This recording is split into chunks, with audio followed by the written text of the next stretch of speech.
I mean, okay, yeah, it's a Flash museum, but to me, the whole league deserves the honor. All of us. Like I said, no biggie.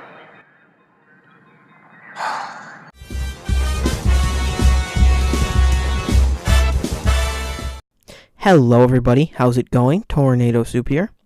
First appearing in the second story of Flash number 154, the Flash Museum has become a major part in the DC mythos. It features exhibits based around famous Flash foes, such as Captain Cold, Gorilla Grodd, and Professor Zoom, as well as allies of the fastest man alive, such as Jay Garrick and Max Mercury. While Superman has his Fortress of Solitude and Batman has his Batcave, the Flash has the Flash Museum. It's a place steeped in the history of Central City's fastest citizen, which is often shown to last as far into the future as the 30th century, around the time of the Legion of Superheroes.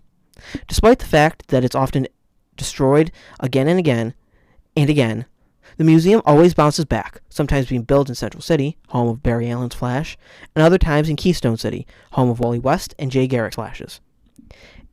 As the site of many battles with famous foes, from Gorilla Grodd to Captain Cold, the museum is just as much a part of Flash history as the mementos it holds.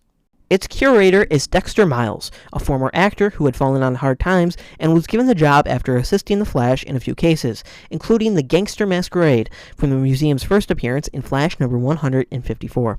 First appearing in Flash number 138, Miles has had a role in many different adventures of the Scarlet Speedster, although he has mostly remained a smaller character in the larger DC pantheon. Miles has held his position ever since the museum's first appearance, with his legacy reaching into the museum's future. In the Flash Secret Files number 1 from 1997, we're introduced to the new robot curators of the era, appropriately named Dexter and Miles. Each Flash has had different feelings towards the museum. While Barry Allen is mostly flattered by the fact that the city has built an monument in his honor, Wally West worries that the people of Keystone City are too concerned with worshipping him and feels that the museum is a potentially dangerous attraction, given the amount of times it has been destroyed in the past. After his secret identity is erased from public knowledge by the all-powerful Spectre, who was, at the time, connected to the then-former Green Lantern, Hal Jordan, Wally also worries that the people will too quickly forget about his Uncle Barry and the sacrifice he made during Crisis on Infinite Earths, as all knowledge of his life under the Crimson Cowl had been wiped from the minds of the public as well. Although the museum was not constructed during Jay Garrick's time as the main Flash, he too has several exhibits, and often finds himself reminiscing about the old times when coming across artifacts from a bygone era, including posters made about him during World War II. As Bart Allen was Flash for only a very short amount of time before facing an untimely demise at the hands of the Rogues, his reaction to the museum is less documented, although in a potential future seen during the Titans of Tomorrow storyline, the whole of Keystone City has been transformed into a massive Flash museum, which Bart uses as a hideout. Given its deep entrenchment in the Flash lore, the Flash Museum has appeared several times in media outside of the comics.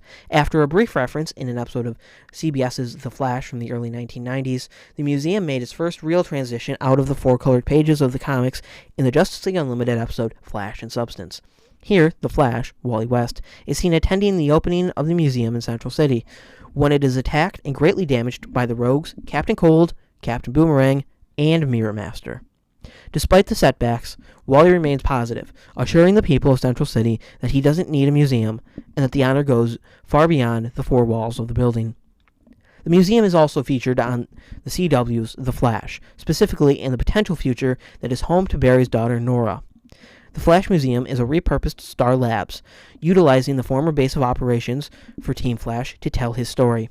In Season 3, H.R. Wells, the Harrison Wells of Earth 19, attempts to turn the unused areas of Star Labs into a sort of Flash Museum, although he eventually abandons the project. Dexter Miles also appears, first in the Season 1 episode Going Rogue, then again several times in Season 5. However, these later appearances are his voice only. The museum also appears during the opening scene of the 2013 animated movie Justice League: The Flashpoint Paradox, where it is attacked by the Rogues with the help of Professor Zoom. This version appears to be identical to most iterations of the museum from the comics. With the basics out of the way, I think I can finally say, welcome to the Flash Museum. This is a series where we'll go through the different exhibits that may be in the Flash Museum, exploring the history of these objects and learning more about the comic book origins of the Flash along the way. From the Flash's costume ring to Captain Cold's cold gun, we'll get to the bottom of them all. If you have any ideas on what to cover next, leave them down in the comments below. Thanks for watching, have a great day, and goodbye, everybody!